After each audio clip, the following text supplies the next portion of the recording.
na good evening sa lahat ulit. No? Ito yung last slide natin last time. So pagtuloy natin. Ito pa rin yung how the devil attacks. No? Senses. So we have 5 senses. The sense of sight, hearing, taste, touch. No? Yeah.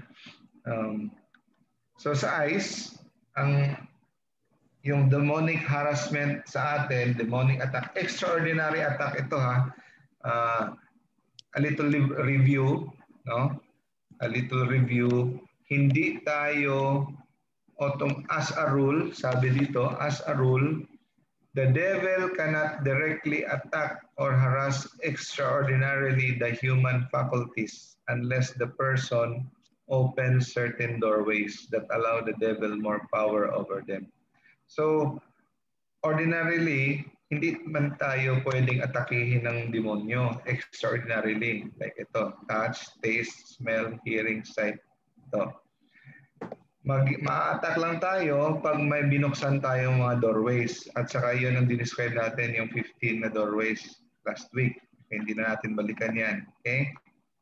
So, sa senses muna tayo. Sa eyes, pag tawag dito demonic oppression sa eyes, no? Frightening apparitions, especially at night, when he looks at an ordinary picture, he sees diabolical superimpositions like smiling demonic faces. May normal lang na picture, or ano ka sa salamin, tapos bigla ka makikita may nag-smile. So that is already a sign that you are harassed, no? Demonic harassment. So tanungin mo sarili mo, baka may ginawa ba ako? Una mong gawin is tanungin mo, meron ba akong ginawa? Pag may na-attack sa'yo, ang unang mong tanungin, am I in the state of grace? Yun. Huwag kang automatic mag-assume na ina-attack ako kasi napakahuli ko na kagaya nila ni St. John Vianney, St. John Don Bosco, St. John of the Cross, no? Yan yung mga St. Teresa of Avila, yun. Mga holy ones yan, no? Si St. Teresa of Avila, one time, natutulog siya pag harap niya sa kabila, no? He rolled on the other side, nakita niya snarling face ng demon. No, sabi ni St. Teresa of Avila, "Oh, demon, it's you again." No? And she went back to sleep. Kasi napakahuli na niya, hindi na siya takot doon. So, huwag niyo isipin kaagad na dahil napakahuli niyo, hinaras kayo. Okay? Isipin niyo at first, automatic is, meron ba, am I in a state of grace? Or baka am I in a state of mortal sin? Kasi pag tayo ay in the state of mortal sin, okay. Pag tayo ay in the state of mortal sin, sabi ni Father Perger,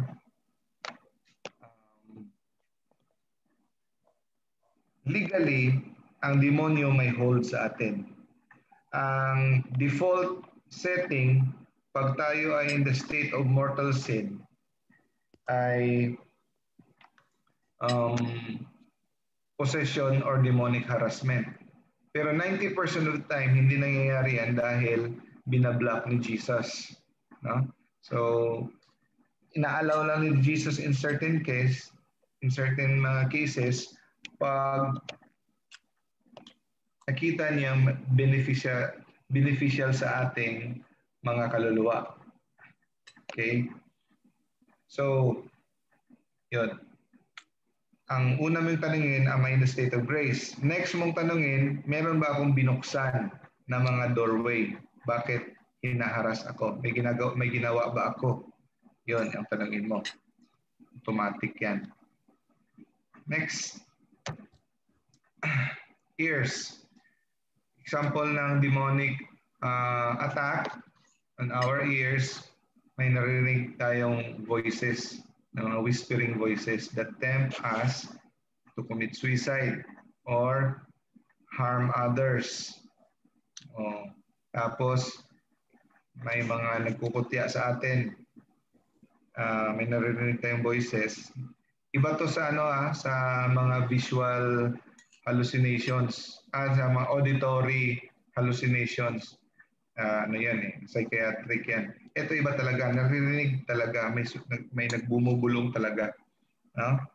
Telling us that you're worthless or you're worthless, you will never be forgiven by God. Yun. Tapos, minsan pag nagpe-pray ka, may naririnig kang nagwi-whisper, soft whisper sa tenga, blasphemous na mga words. For example, nasa simbahan ka or nagpe-pray ka ng rosary, may mga blasphemous na mga Iba rin yung thoughts. Kasi yung thoughts, obsession na naman yun. Sa ears talaga may bumubulong. Tapos sa touch, wakes up with bruises or suddenly feels pains which have no physical cause. So, yun. Nagigising na lang. May mga pasa, may mga bruises, may mga kalmot. No? Wala namang physical cause. Pinpricks, para kang tinutusok ng dagom. No? Ng dagom sa Bisaya, sa Tagalog. Needle, no? Ano ba sa Tagalog yan? Sinulid. Karayom, sorry. And then, sexual harassment at night. Yeah, pag ikaw ay lalaki, tapos may parang nakipag-sex, sexual harassment sa'yo na babae, lalaki ka, tapos may babaeng parang spirit na babae, tawag dyan, succubus. Pag ikaw ay babae naman, at saka may nanghaharas sa'yo, at saka male ang nanghaharas sa'yo, ikaw babae, tawag dyan, incubus. No? So, meron kaming mga pasyenteng ganyan, no? Nire-rape sila sa dream nila, tapos minsan na-feel nila talaga na parang totoo talaga, no? Feeling of small snakes na gumagapang sa skin. Ito example, ito actual to na patient namin, no? Lasalian to. Possessed ito siya, pero pag hindi siya possessed, nagpupunta siya sa school, nire-report niya, pinicture ng mama niya, yan mga kalmot. Tatlo. Usually, tatlo. Ito. Kawawa. Hindi ito self-inflicted, Hindi ito self-inflicted. Nakapunta na to sa psychiatrist, papunta na to, in-interview na namin to, very matino tong bata to, mabait talaga to. Ito yung mga kalmot niya sa ibang parte ng bagay.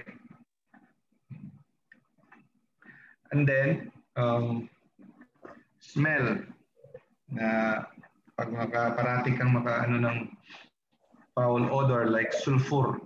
Sulfur, the smell of hell is sulfur, no? Or parang amoy dumi ng tao, tae, feces, no? Pero just be careful, baka sabihin mo, ay, demonic harassment, ang baho-baho. Iyo pala, kagaya ng kaibigan namin si Brad Rulli, hindi niya na-check, mayroon palang matagal ng isda doon sa ref nila, hindi niya nalinis, kaya nabaho. Or baka may talagang nagdumi ng mga aso, no? Check niyo muna, no? Baka mapraning kayo, sabihin niyo kaagad, demonic harassment, yan pala, hindi lang nalinis yung bahay. So, taste. So, sa taste, admit all. His favorite dish becomes unpalatable. Sudden craving of food that is half-cooked and bloody and no longer like other foods. So, ang nakasanayan mo mga pagkain, parang ayaw mo na. No? At saka gusto mo na yung mga hilaw na mga laman. At saka, minsan dugo na talaga ang gusto mo. So, ito yung explanation ng mga aswang.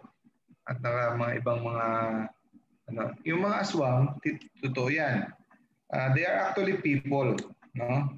They are people because of their deep-rooted demonic involvement to sorcery and witchcraft, nagle-level up. Yung mga mambabarang, you know, di ba opposite yung ba manggagamot tapos mambabarang, no? Manghiwit.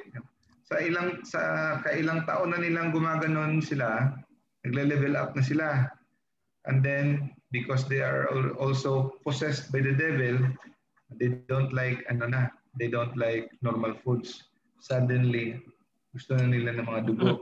That's why, and the devil gives them the power to transform. They transform sometimes into birds, into dogs, into animals. They transform at night.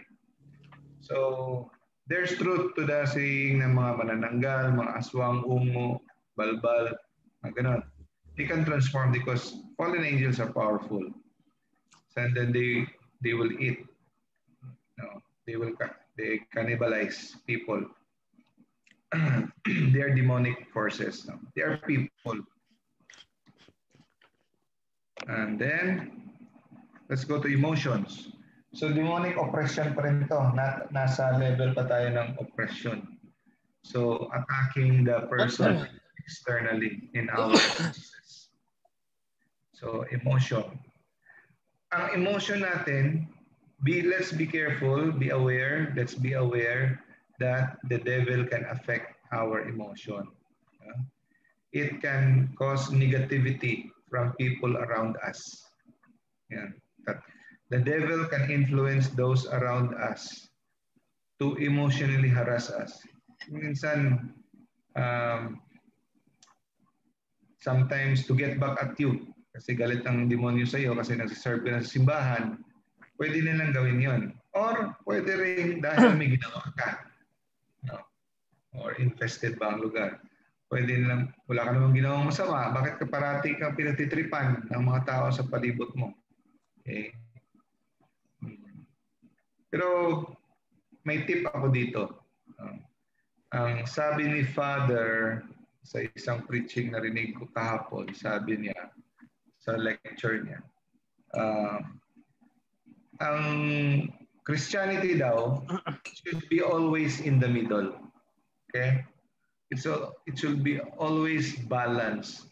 That is what is Christianity is all about. It's all about balance. So if people daw, this is not about spiritual warfare. Pag ang tao, lahat ng tao mahal ka, delikado yan. Pag lahat ng tao mahal ka, wala kang kaaway. Ibig sabihin, tanungin mo sarili mo kung totoong Kristiyano ka ba talaga? Tumatayo ka ba talaga? Tumitindig ka talaga sa prinsipyo mo, sa mga Christian principles. Kasi pag lahat ang tao sinasang-ayunan mo, alam mo naman ang mundo ay taliwas talaga sa mga makamundo, taliwas talaga sa mga mga aral ni Kristo. Dapat may sasalungat talaga sa iyo. Hindi pwedeng lahat kaibigan mo. Pag lahat kaibigan mo, may problema sa Christianity mo. Yon. The other extreme is also important. Pag lahat naman ng tao galit sa iyo, tanungin mo na naman sarili mo. Hindi pwedeng sabihin mo lang, dahil malapit ako kay Lord, galit ng lahat ng tao sa akin. No, tanungin mo sarili mo, baka may problema din sa ugali mo. Bakit lahat ng tao ay galit sa iyo? No? So yun, before mo pagbintangan ng demonyo, na hinaataka ng demonyo, kasi baka sinabi natin dito, the devil can influence those around us emotionally to harass us. Before mo sabihin demonic harassment yan, tanungin mo muna sarili mo, baka may ginawa ka. O always investigate the natural sphere muna. Pag hindi may explain ng natural sphere, natural reason, it could be demonic. So always first investigate the natural explanation, and then kung wala kang mahanap na natural explanation, then open the possibility that it could be demonic. it can cause mood swings. Kaya lang tataka ka bakit namin mga celebrities na mga nagsuicide, wala nang suicide. Sa pinapost pa nila yung picture. Dati happy in person ito. Hindi mo ma-predict ang tao, happy, tapos bigla. Kasi hindi nila tinitake in consideration the spiritual side. Puro lang kasi sila psychological. Maraming suicide na caused by demonic. Depression, demonic, at lalo na yung mga celebrities hindi nagsisimba. Karamihan sa kanila, they're drunk with kasikatan, pride, luxury, pleasure, no? Nakalimutan na nila ang Diyos. Sino pa bang magde-defend sa kanila? Sa demonic attack, wala naman sila pakialam sa spiritual side. Kaya prone talaga sila sa demonic harassment.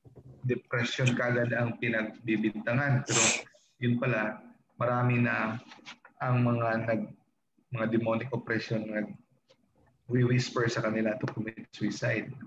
It can cause mood swings. It can manipulate chemical reaction. Ang emotion natin is caused by chemical reaction inside us, no? Wala namang rason tataka ka, wala namang rason na malungkot, wala namang rason mag-depress, wala namang rason na magpapalpitate. Bigla kang nag-iba yung emotion mo. So especially sometimes when you go to a new place and then you check into a motel or a hotel kasi may conference ka, tapos higa ka sa hotel bed mo, biglang, bakit depressed ako? Parang gusto ko mag-suicide. Parang, yun. Be careful of that. Kaya, everywhere you go, always bring holy water sa toiletries mo. Isama mo sa toiletries mo yan, sa mga shampoo mo, holy water, you bless the room. Pag may seminar ka, pagpunta mo doon sa isang bagay, sa isang hotel, bago, place. Hindi mo alam kung sino nakatira doon, kung may mga mga demonic activities. Always bless the room. Better yet, bring exercise salt. You sprinkle the four corners. Or if you have exercise oil, you put a cross on every corner. I-trace mo ng cross yung oil. So always bless the room. Kasi minsan, sa suicide, kasi pala, hindi sila nagsisimba, hindi sila prayerful, inattack ka ng demonyo, bigla na nag-suicide. Maraming ganon, no? It can cause deep sadness, intense anger or hatred and agitation, palpitation and fear. Yeah. So, hindi lang lahat ma-explain ng science or sickness, no? Sometimes you ask if this is spiritual in nature. So sa sa mga pasyente na mga possessed, no? Sa pinaprocess namin, pag tinanong mo, they have the desire to hit or attack the exorcist or the minister, no? And the demon can cause the patient to fear when confronted by the minister. Common talaga yan. Pagpunta pa lang doon sa pintuan ng office namin, gusto nang tumakbo. Hindi na sila mapakali. Minsan galit na galit. No? Meron kaming pasyente from other place, no? Nung nalaman pa lang niya na nakaset na yung schedule, on that day na pupunta sa Osamis, wala na, nag-wild na. Yun. The demon inside can cause that. No? Let's go to imagination. Imagination, sacrilegious or immodest thought suddenly pops up while praying. Ito, pinaka-common. May PM sa akin kanina na isang brother natin na CFD rin. Every time siya, pinipilit niya kahit pigilan niya talaga na every time mag-grocery siya, sacrilegious or mga malalaswa talaga, nag-i-inject talaga sa mind niya. Suddenly pops up while praying. No? So, you always examine. Kaya nga turo ni, ni Saint Padre Pio, every night, dapat meron tayong examination of conscience. Kasi, if we make it a habit to do an examination of conscience every night before we go to sleep, follow it by an act of contrition, ma-exercise yung brain natin sa pag-investigate kung ano yung mga kasalanan natin ginagawa na hindi natin alam. Kasi pag hindi natin pinilit ang mind natin na i-discover kung ano pa yung mga hidden sins natin, malaki ang chance na everyday natutulog lang tayo na marami pa tayong sins na nane-neglect. No? So, kaya, yun. Pag nag-pray tayo, pati nagpa-pop up yan. It is part of demonic harassment. Yun. Demonic superimpositions when looking at neutral objects like a tree. Nagatingin ka lang sa tree, imbis ng tree, mga dahon ng tree, mga itsura ng mga demonyo makikita mo, no? Nightmares, end of the world scenarios. Pag parati kang nakakita, ang dream mo sunod-sunod, puros end of the world, saka usually dugtong-dugtong mga dream within a dream, yung mga ganon. Tapos gising ka na, tuwa ka kasi gising ka na, yun pala, naginip pa rin. Tapos okay lang yung dream within a dream, pero pag parati na ang ganon, there's something wrong. Pag parati na ang ganon. No? You need to seek for help. Or all you need to do sometimes is just to go to a priest, ask for sacramental confession, pray rosary every day, go to mass every day. Kahit wala ng deliverance, sometimes mawawala na. Change your lifestyle. Stop sinning. That's it. Huh? Memory. Sa memory, kaya rin i-attack ng demonyo ang memory natin. Obsessive remembrances of past hurts and traumas to cause unforgiveness. Yun. So, ang demonyo, alam niyang pasukin yung mga nerve cells natin, mga neurons, mga axons, dendrites natin dyan sa brain natin. Kaya niyang pasukin dyan. Hindi niya nababasa actually ang exact na memory natin. Hindi niya kaya pasukin yung mind natin. Pero alam niya kung saang part ng brain, may mga part ng brain natin, calcarine fissure, orbital lobe, frontal lobe, occipital lobe, no? May mga prefrontal cortex, na mga ganyan. May mga different parts ng brain natin. Kada area ng brain natin, may part dyan na ini-store ang memory of the past, memory of the recent future, recent past, mga ganun. So, alam niya kung saang area tinatago ng brain ang ating mga hurtful memories.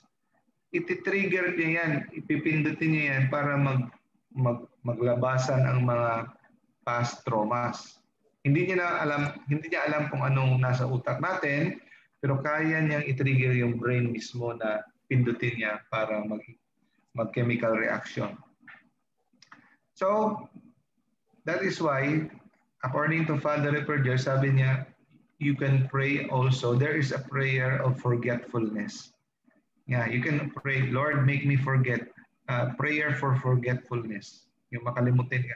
Pati yung mga past trauma mo, nakalimutan mo ba? Oh. So, kasi parati, paborito ng demonyo, i-bring up sa yung past. Para magiging historical ka and then maging hysterical ka. So, trauma. Kasi, pag na-bring up niya yung mga past trauma mo, kung paano ka hindi tinrato ng maganda ng yung tiyahin mo, yung stepmother, stepfather mo, kung paano ka pinaburan yung kapatid mo over you, gano'n, ma-hurt ka. And then, what will happen? Hatred and unforgiveness are the two of the most powerful forces that keeps demon attached to a person. Kaya, every time na mag-deliverance kami, at saka medyo matagal magsuka, usually yan ang sign na lumalabas ng demonyo, nagdidighay ang pasyente, nagsusuka, umuubo, gano'n, dighay, ubo. Hindi namin ma-explain kung bakit, pero yan talaga nakalagay sa manual. Dighay, ubo, at saka suka. Diyan, sign na lumalabas ang demonyo. Pag hindi pa namin nakikita yan, ilang oras na, reassess muna tayo. Stop muna tayo, reassess. Kaya tanong namin ng pasyente, meron ka bang tao na hindi pinapatawad? Na hurt ka talaga? Isipin mo mabuti kasi dito, ito ang pinaka-powerful forces that keep demons attached to a person. Yung hatred and unforgiveness. Yan, kaya tinatanong talaga namin. Kaya nga, sa kaikli ng prayer na Our Father, special mention talaga doon na forgive us our sins as we forgive those who sin against us. Kasi pag hindi tayo nakapag-forgive sa mga tao na nakasin sa atin, mag-attach talaga ang demon. Very big thing yan. Akala mo maliit lang yan. No? Kasi sabi ni Saint Theodore, for nothing is so love of the devil as to find a person who has not forgiven another. Yan ang pinaka-paborito ng devil. Makakita siya ng tao na hindi nagpatawad ng kapwa. Saint John Marie Vianney, isa to sa mga parating inaatake ng demonyo. Pag nabinasa niyo yung mga biography ni Father John Vianney, nakahiga siya sa kama, binubuhat siya, binubugbog siya ng demonyo. Dahil sa holiness niya to. The way to overcome the devil when he excites feelings of hatred for those who injure us is immediately to pray for their conversion. Yun.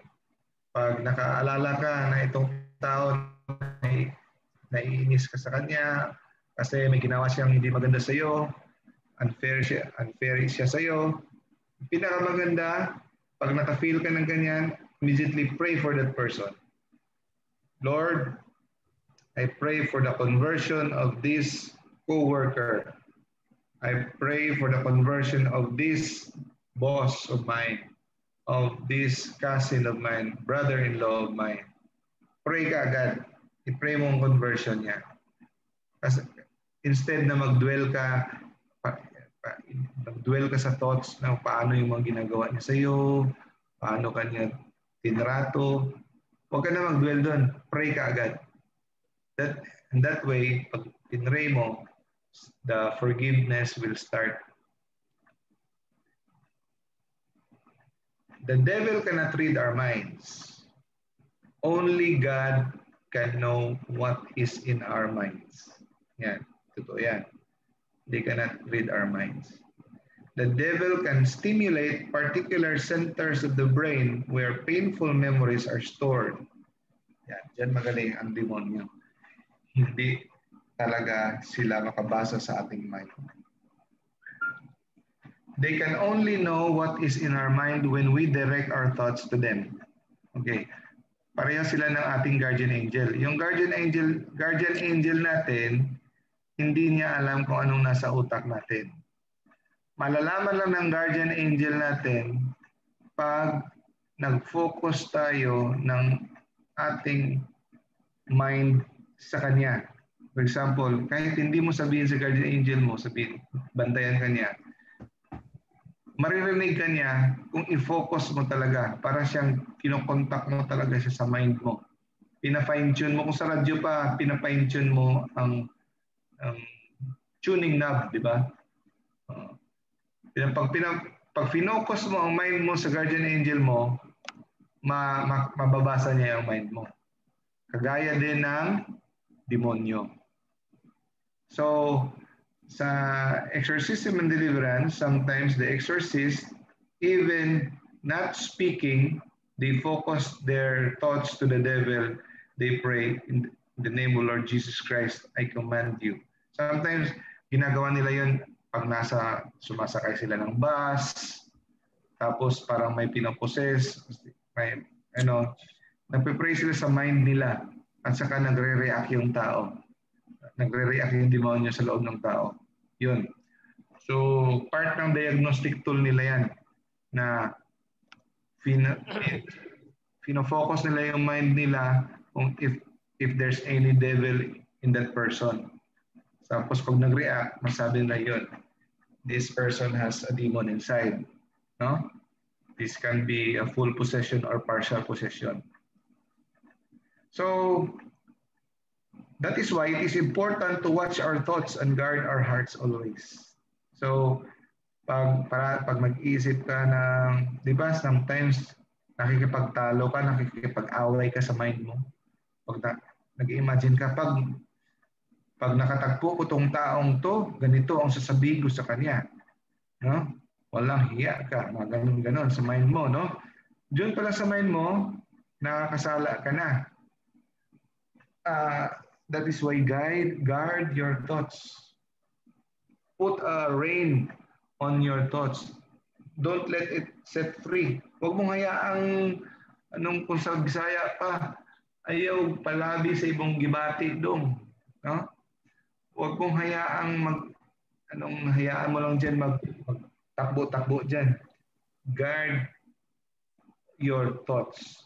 Because pag hindi mo na-guard yan, mabasa ng demonyo yan. Kasi hindi mo alam, nakafocus ka na pala sa kanya, yun, pwede ka ma-attack. So, the devil can cause to doubt regarding our faith. They can inject thoughts. Pag-doubt ka sa faith mo. It can cause our mind to be paranoid. Sa Bisaya pa ang paranoid, praning. Praning ka man siguro. No? Hindi pa ginagawa ng mga tao, wala pang nagdududa ka na. Parati kang nagdududa na parati may ginagawa sa iyo. Can induce malicious thoughts. So, kahit walang parating may intriga. Yun. Let's go to the will. Will, hindi ko alam sa Tagalog ang will. Sa Bisaya, kabubuton. Ang ating kagustuhan. Ating choice or decision. That is our will. So ang demonyo ba, pwede ba niyang ma-attack ang will directly? Hindi. The devil has no power over the will. It can only attack indirectly. Hindi niya ma-attack directly kasi ang mga demonyo, the evil one, cannot influence our intellect and will. Kahit ang Diyos, hindi niya pinapakailaman ating free will. Kaya, pati ang demonyo, hindi niya ito kaya. So, meaning, hindi niya tayo mapipilit gumawa ng kasalanan. Hindi niya tayong ma-directly dictate yung will natin. Kaya, ang ginagawa niya, indirectly lang. Yung mga nasa palibot ng will natin, pwede niyang i-attack para ma-influence yung decision-making natin. The lower faculties, yung emotions natin, pwede niya itong ma-manipulate. Like spiritual dryness. Mag-pray ka, wala ka talagang ma-feel. Pwede demonyo yan. Hindi mo ma-feel si Lord, parang feeling mo layo-layo ni Lord. Parang feeling mo wala kang kwenta, walang kwenta, Kristiyano ka sa buong mundo, parang ganun. Spiritual dryness and desolation. Hindi always spiritual dryness ay galing sa demonyo. Pwede rin trials ni Lord. No? Gaya ni Saint Teresa of Avila, she experienced, I think, 2 years, if I'm not mistaken, 2 years or 3 years of spiritual dryness. But she persevered. No? And then, it can cause deterioration of health. May iba tinutubuan ng cancer, may iba tinutubuan ng mga cyst, o mga ano. Pero hindi lahat ng cancer galing sa demonyo. So, kaya yung sinabi ni Father Reperger, the devil is not under every rock. Huwag mong hanapin ang demonyo sa lahat sa ilalim ng bato. He is not under every rock. Instead, he is under every other rock daw, sabi niya. So, maraming mga anointing of the sick dahil sa anointing of the sick at saka marami ding mga confession na pagkatapos nila mag-confess na cancer-free na sila. May mga maraming cases si Father Reperger na pagkatapos mag-confess yung pasyente, pagka next week, pagbalik, wala ng cancer. Kasi merong mga time na demonyo ang cause ng mga disease. Erratic blood pressures or difficulty breathing. Ito, psychic attack ito. Common to ng mga una pa namin sa deliverance ministry. Kami yung mga deliverance ministers, nakaka-feel nito yung parang ang hirap huminga. Difficulty breathing, parang kang wala ng malay. Pero after sometimes, wala na, hindi na namin na-feel yan. So mga bago pala. And it can cause freak accidents. I don't know if nasabi ko na sa inyo, in our first year of the ministry, after the deliverance ministry, pagkabukas, pumunta kami sa Tinago Falls, Iligan, sa Timuga. Nagpunta kami sa falls Maliligo, kasama ni Brother Wendell, yung anak niya sa motor, 5 kami na motor, no? Si Brother Wendell ang pinaka mabagal sa amin. Very mabagal mag-drive yan. Kami mabilis. Kung pauwi na kami, bakit hindi sumusunod si Brother Wendell? So sabi ko, binalikan ko, nakita ko na, puro dugo na yung highway, nagdanaw ng dugo sa highway. Pala na-aksidente sila. Ano nangyari? Napaka-freak accident. Yung puno ng niyog, naputol. Alam niyo ba kung saan naputol ang puno ng niyog? Hindi sa gitna. Doon sa pinakadulo. Imagine, what are the chances na mapuputol ang niyog sa pinakadulo at saka mahulog sa harap nila. Bagsakan sila at saka lumipad sila. The day after nag-deliverance kami. And 2 hours before the accident, tumawag yung pasyente na sa amin while papunta kami doon sa deliverance na wag daw magpakita si Wendell sa kanya kasi pangit daw mukha ni Wendell. Wow. Yun. The devil can cause freak accidents. Kaya we always pray for your guardian angel. Always pray for your guardian angel. God does not allow the devil to go beyond certain boundaries. Can destroy relationship. Yeah, it can destroy relationship. Take note. It can cause sudden drop in business. Again, I have to remind you that huwag mong pagbintangan kaagad ang demonyo na wala na tayong customer kasi demonyo to. Yung pala, kung may negosyo kang restaurant, pangit na pala ng lasa ng luto mo, hindi mo na chine-check up kasi pinaubaya mo na lang sa kusinero mo. At saka ninanakawan ka pala. Check mo muna. And then, it can cause to lose one's job. It can divide religious communities. It can cause divisions in religious communities. Merong sa book ni Father Sikia, may isang religious communities na hindi nila ma-explain. Parating nag-aaway sila. Tapos, nakasense na yung Mother Superior, nag-ask siya ng tulong sa kanila ni Father Sikia, nagpa-deliverance sa the place. And after that, instantly, Nawala yung away. Yun. Okay, now let's go to possession. Demons take full control of the body, but not the soul of a person. The body only. So hindi niya pag tinanong mo ang pasyente, kanina may naalala ka ba sa ginawa mo? Ang lakas-lakas ng sigaw mo, ang lakas-lakas mo, tumayo ka, lahat 5 tao pumipigil sa iyo na kaya mong buhatin.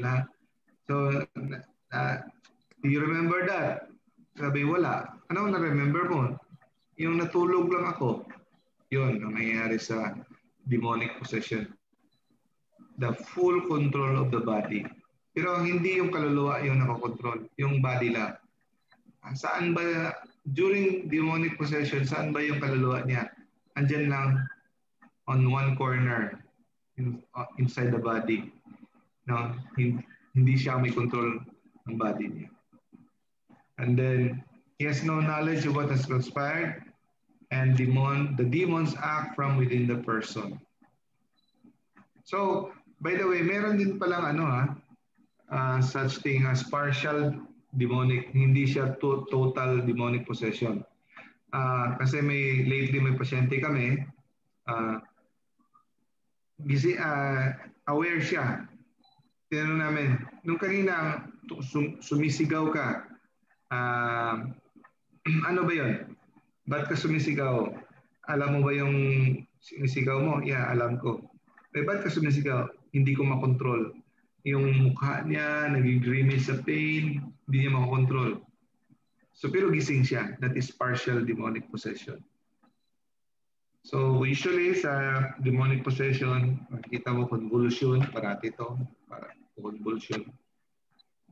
Pero iba to sa sa epilepsy kasi naninigas talaga na hindi na bumabawi, saka humiga. Ito parang nagko-convulse lang pero sandali. Frothing, foaming of the mouth, minsan lang to sa amin. Rigidity of the limbs, parati ito. Preternatural strength, meaning sobrang lakas. Isang 40 kilograms girl, pero kayang buhatin, kaya niyang, ang ibang mga pumipigil sa kanya, mahawak. Inconsistent with age and stature, levitation, excessive weight.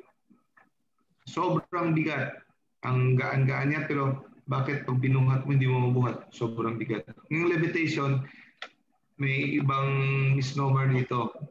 May sa seminaryo, tinuturuan daw sila, sabi ng pare, ang tinuturo daw sa kanila dati, pag hindi daw nag-levitate, hindi possession yan.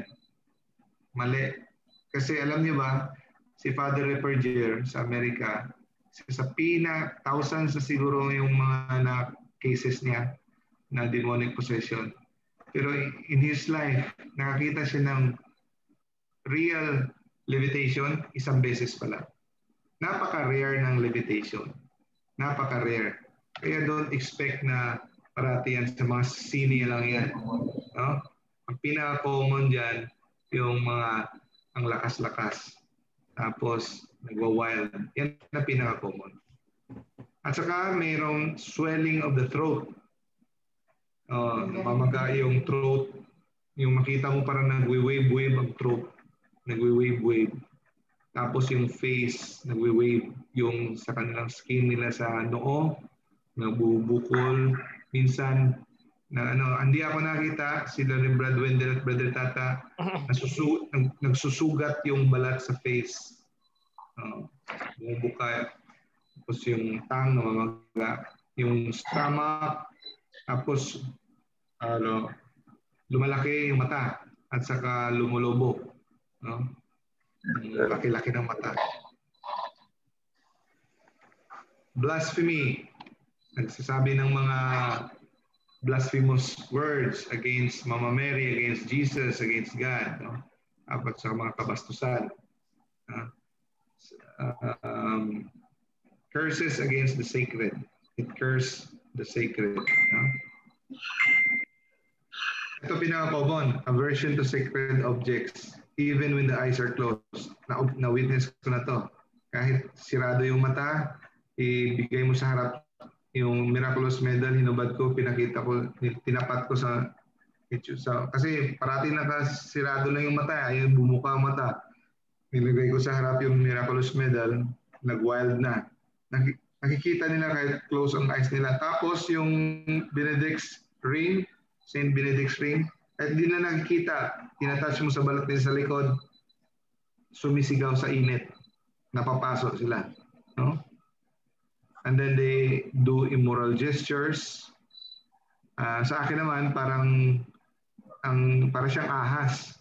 Naghihis siya, tapos yung galaw niya, magandang babae pa naman yun, para siyang ahas na parang nagsisway-sway. Tapos yung voice ng ahas. No? Ability to speak languages unknown to the person. Yun. Nagsasalita ng Latin, salita kung ano-ano na hindi naman niya sinasalita. Yung kagaya sa amin, may nagsalita ng Latin. Turning one's head 360. Hindi pa ako nakakita ng 360. Pero sila ni Father Gabriel Amort, may nag-360 talaga. Anong explanation nun? So, dapat mamamatay na yung pasyente. Pero it could be an optical illusion sa demons. No? They can cause that. Clairvoyance, power to perceive beyond the senses. Alam nila saan tinago yung sa mga bagay. Alam nila yung mga ginawa mo nung karang gabi, may isang exorcist, sinabi niya, ganitong libro binasa mo kagabi. Natakot yung pare kasi alam niya anong binasa ng pare nung the other night. Knowledge of secrets of others, hidden objects. Itong maraming deliverance ministries natatakot sa deliverance ministry kasi baka daw sabihin kung ano yung kasalanan nila. Ito yung pinaka number one reason actually bakit maraming pare natakot. Kasi baka, una bes, wala ka naman ikatakot kung wala kang ginagawang masama, di ba?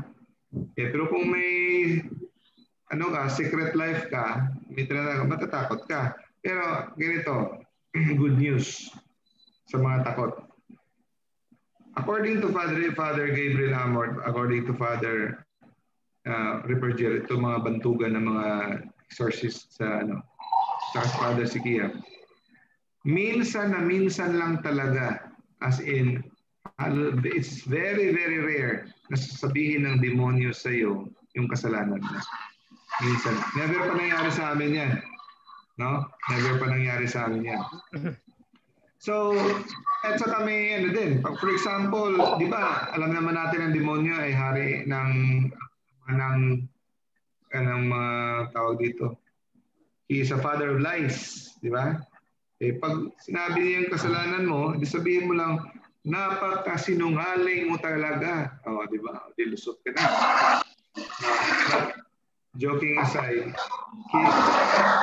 kidding aside, para hindi ka matakot, ano ba yung ingay na yan? What's that? Okay. Para hindi ka matakot na mabulgar ka, bakit hindi ka na lang mag-live ng holy life? So kami, Deliverance Ministry, number one, may rule of life kami. Rosary every day with the family, every day going to Mass, frequent confession, monthly. No? Tapos, number one, holy life. No mortal sin. No hanky-panky. So talaga, purity, life of purity talaga. Kasi, pag hindi ka protected, you want to engage in, maraming nagtatanong ngayon dahil sa KMJS. But gusto namin maging deliverance minister. Gusto namin, paano ba? Ang pinakaunang tanong dyan, are you willing to suffer? Are you willing to suffer? Yan. Kasi Ang demonyo ayaw niyang mag-upo-upo lang dyan. Maghihiganti talaga kasi you are disturbing his existence on the person. Change of skin, facial deformity, mockery, change in voice, speaks from belly or throat. Even lips does not move. Voice like of animal. Flexibility and contortions. Ito, kita namin to. Para mababali na yung mga katawan. Coughing, screaming, yawning, burping, vomiting, white. Ito yung gusto namin mangyari. Mag-yawn, magka-cough. No? Yan. Mas gusto ko namin magsigaw-sigaw ang pasyente kasi pag sumisigaw na, nasasaktan na siya, malapit nang lumabas. Pero pag ang pasyente tahimik lang, walang imake, walang reaction, nako, malakas yan. Malakas na spirit. Kasi lalo na pag tumawa. Pag tumawa, may may mamalakihan yan. Kaya nagre-reassess kami kung bakit ba siya may pinaghahawakan, baka may hindi pa pinapatawad. Or tinatanong namin minsan, sa mga humahawak, meron ba kayong cellphone dyan? Sa loob ng cellphone niyo, meron bang mga scandal, X-rated, pornography? O, minsan, natataas na. Bawal labas, kayo labas. Action to harm himself, like self-strangulation. Words like, we will never leave, she is ours. Yan, parati rin yan. Amin to, hindi namin siya ibibigay. Yan. Symptoms before the crisis state. Last slide na lang, time na pala. No? Symptoms before, yung mga sinasaniban, yung mga na-possess, may mga symptoms la before sumasanib na kasi hindi naman always yan yung taong possess, hindi naman always nagte-take over ng demonyo. May mga part lang ng sa araw, hindi naman araw-araw din. May part na ipoposes sila ng ilang oras, tapos magte-take over naman ulit yung kanilang kaluluwa. Hindi 24 hours a day yan. Minsan, 2 oras lang sila sa saniban, minsan 4 na oras, may mga ganun. At saka, but before magte-take over ang demonic spirit, total control, may mga symptoms na malalaman nila na ito magsisimula na naman. Pinpricks, headaches, stomach aches, nausea, sensation of ants, parang mga langgam, or small snakes crawling under the skin, pains and heaviness in the lower back, spine and shoulders, vomiting of alien objects. Di pa kami nakita, pero sila ni Father Zakia, nagsumusuka talaga ng mga pako, mga barbed wire, mga kung ano-ano mga objects, no? And needles, nails, glass, blood, pottery, feathers, coins, hair, yun ang mga sinusuka ng ibang mga pasyente. Loss of bodily function like temporary loss of sight. Common to sa amin. Pasyente, pag pinapabasa mo, Brad, hindi na ako makakita. Sige lang, lagyan na ng oil yung mata sa eyelids. After few minutes, praise the Lord. Hearing and speech. Hearing voices that distract as well as mock and ridicule the exorcist or what is about to occur. Emotional mood swing or sadness, anger, and fear. So dyan lang muna tayo kasi time na, no? Okay. So, okay. So, ayun. Pag may tanong kayo, brothers and sisters, PM nyo lang ako. I will post this sa YouTube.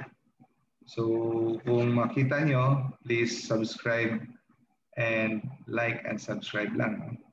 Ipopost ko ito mamaya. Okay? So, wala naman tayong time for question. PM na lang. Sino ba ang mga andito para sa closing prayer?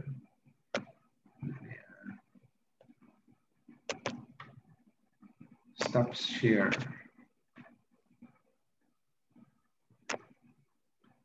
Uy, si Brother Franz. Brad, unmute sa Brad, unmute. Hello, Doc. Good evening po. Ay, kumusta ka diya sa seminaryo? Okay. So far, Doc, okay man kayo, Doc. Mo gihapon, extra careful lang gihapon kay taas-taas ang cases mong kudkod gihapon diri sa COVID.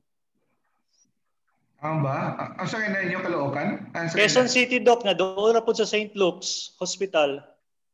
Okay. Taas-taas na inyong COVID ya? Yes. Unsa na ka nga year gani, Brad?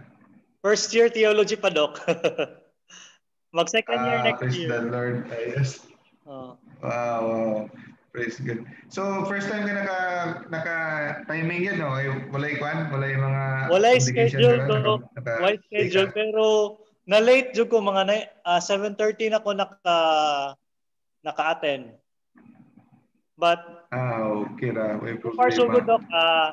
Na dagan po kog nakatunan, especially sa works bitaw sa devil. So be on guard jud permanente kay grabe jud ang lihok sa demonyo. Good. Yes. Thank you, Brad Franz. Ikaw prayer, Brad Franz? Yes, Doc. Yes, Doc. Let us all remember that we are in God's most holy presence. In the name of the Father, the Son, the Holy Spirit. Amen. Okay. Heavenly Father, thank you for the opportunity that you have given us to know your teachings through the Catechism lecture of Doc Ditching. Guard us always against the works of the devil, and at the same time, give us strength to fight the devil. We remember also our brothers and sisters in a special way who are affected by the typhoon and those who are afflicted by the coronavirus. This we ask through Christ our Lord. Amen. In the name of the Father, and of the Son, and of the Holy Spirit. Thank you, Brad. Welcome, Doc. Welcome, Doc. Thank you. So, everyone, thank you for joining us. See you next week. God bless you. Thank you, Doc. Bye-bye.